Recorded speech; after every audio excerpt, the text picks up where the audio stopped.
ఆవు నెయ్యి డిఫరెంట్ కాస్ట్‌లో ఉంటదని నాకిప్పుడే తెలిసింది. ఇంతవరకు నాకసలు తెలీదనమాట. ఎలా తెలిసిందంటే, మాకు మిల్క్ వ్యాన్ ఒస్తది. ఆయన దగ్గర పన్నీరు, ఆవు నెయ్యి ఇలాగ కొన్ని స్వీట్లు గట్టా అన్నీ తీసుకొస్తారు. ఆవు నెయ్యి తీసుకోమని చెప్పారనమాట. ఎంతని అడిగితే 800 అని జెప్పారు. నేను ఇంట్లోనే ప్రిపేర్ చేస్తాను ఆవు నెయ్యి. సేమ్ ఇంతే వస్తదనమాట. క్వాంటిటీ హాఫ్ లీటర్ ఎంతో ఉంటది. ఆయన దగ్గర హాఫ్ లీటరే అనమాట. 800 అని చెప్పారు. నేనైతే నేను ఒక 1 మంత్‌కి అలాగా పాల మీద మిగడైతే స్టోర్ చేసుకుంటాను. ఆవు నెయ్యి తీసుకుంటాను ఇంట్లోనే.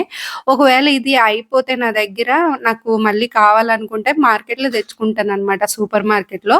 ఇది హాఫ్ లీటరే. నేనిప్పుడు ఎంత తీసానో నెయ్యి అంతే ఉంటది సేమ్. కానీ ఇది 390 అనమాట. ఆయన దగ్గరొచ్చి ప్యూర్ ఒరిజినల్ ఆవు నెయ్యి 800 అని చెప్పారు. నేనైతే సూపర్ మార్కెట్‌లో 390కొస్తుంది కదా! మీరెందుకు ఇంత రేట్‌కి అమ్ముతున్నారు అని చెప్పేసి అడిగాననమాట. అదేం నెయ్యమ్మా ఇది ఒరిజినల్ నెయ్యి. అది వేరు గదా! సూపర్ మార్కెట్‌లో ఉన్నది డిఫరెంట్‌గుంటాయి కాస్ట్‌లు. అదొక్కటే ఒకే కాస్ట్‌గా ఉండదు. మీరొకసారి చెక్ చేసుకోండి. డిఫరెంట్‌గుంటాయి కాస్ట్‌లయితే. ఒక్కొక్క కంపెనీ ఒక్కొక్కలా ఉంటదనమాట అని జెప్పేసనన్నారు. అప్పుడు నాకు తెలిసిందేంటి నెయ్యి కాస్ట్‌లో గూడా ఇలా ఉంటాయి అని జెప్పేసి.